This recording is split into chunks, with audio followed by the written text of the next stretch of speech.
"61 years ago, Dr. Martin Luther King declared, 'Today the choice is no longer between violence and nonviolence.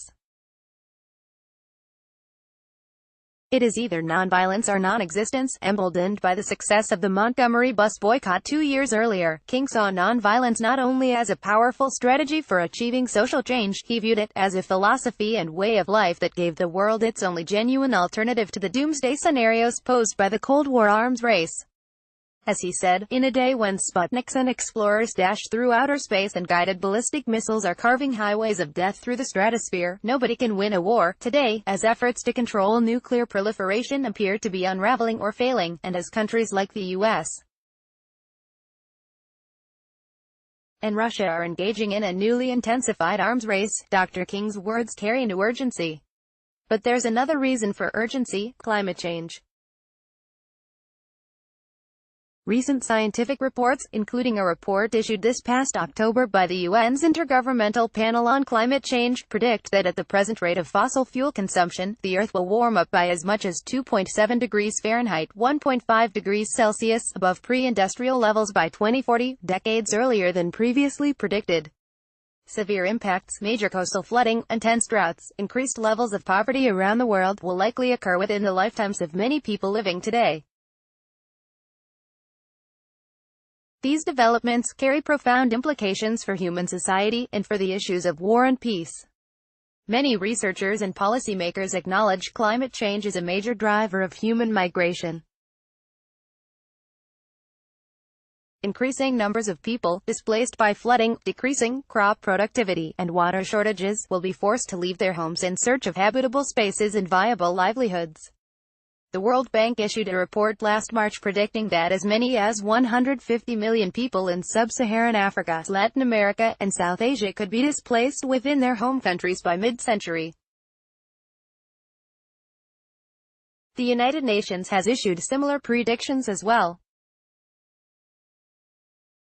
In the United States, defense analysts and policymakers have, however, tended to frame these climate-related issues in conventional terms of national security, i.e., climate change is a security threat.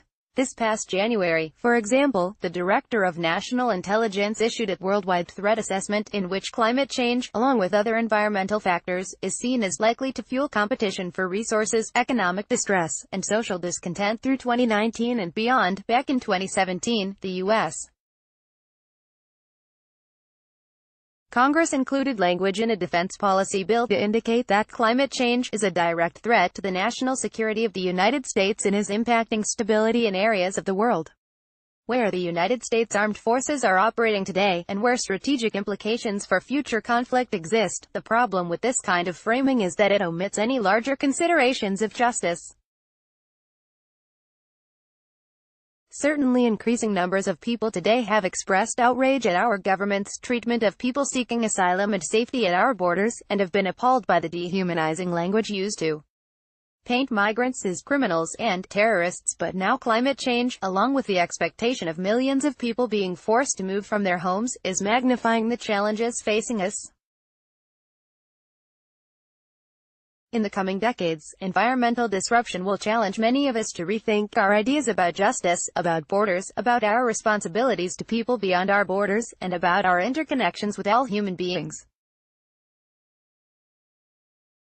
Because of the issues related to migration, climate change also adds to the urgency of the quest for renewable energy. As Dr.